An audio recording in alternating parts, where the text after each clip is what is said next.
മകൾ വീണ ടിക്കെതിരായ enforcement directorate അന്വേഷണത്തിൽ പ്രതികരണവുമായി പ്രതിപക്ഷ നേതാവ് പിണറായി വിജയൻ.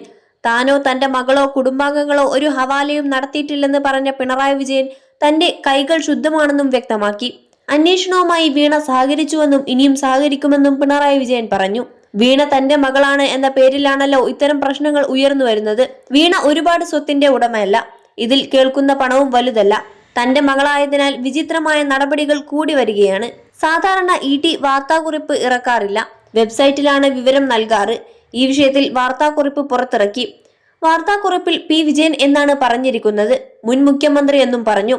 എന്താണ് അങ്ങനെ പറയാൻ കാരണമെന്ന് പിണറായി വിജയൻ ചോദിച്ചു.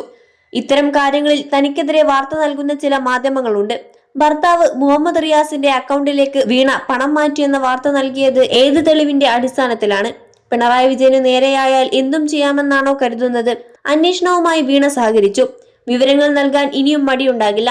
താനോ തന്റെ മകളോ കുടുംബാംഗങ്ങളോ ഒരു ഹവാലയും നടത്തിയിട്ടില്ല. അതിൽ പൂർണ്ണ ബോധ്യമുണ്ട്. ഈ കൈകൾ ശുദ്ധമാണ്. ഇനിയും ശുദ്ധമായിരിക്കുമെന്നും പിണറായി വിജയൻ പറഞ്ഞു. മുമ്പ് തനിക്കെതിരെ നടന്ന CBI അന്വേഷണത്തെക്കുറിച്ചും പിണറായി വിജയൻ പറഞ്ഞു.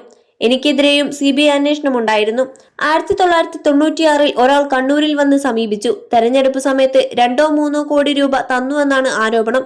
എന്നാൽ എന്റെ നിലപാട് CBIക്ക് ബോധ്യപ്പെട്ടു.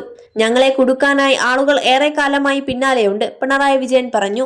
21 ലക്ഷത്തോളം സന്തുഷ്ടരായ ഉപഭോക്താക്കളും 2 ലക്ഷത്തോളം തിമിര ശസ്ത്രക്രിയകളും പൂർത്തിയാക്കിയ മലബാറിലെ ഏക കണ്ണാശുപത്രി Al Salama high hospital, hospital road, Perinthalmanna.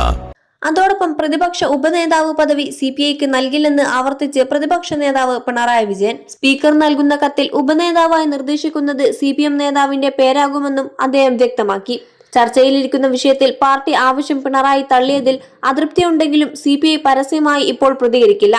LDFനെ പ്രതിസന്ധിയിലാക്കി 3 മാസമായി തുടരുന്ന പ്രശ്നമാണ് പ്രതിപക്ഷ ഉപനേതാവ് പദവി. എന്നാൽ ദിവസം എത്ര നീണ്ടാലും നിലപാട് മാറ്റാൻ CPM തയ്യാറല്ല. CPIക്ക് വഴങ്ങാൻ ഇല്ലെന്ന് പിണറായി ആവർത്തിച്ച് പറയുന്നതിൽ തെളിയുന്നത് ഇതാണ്.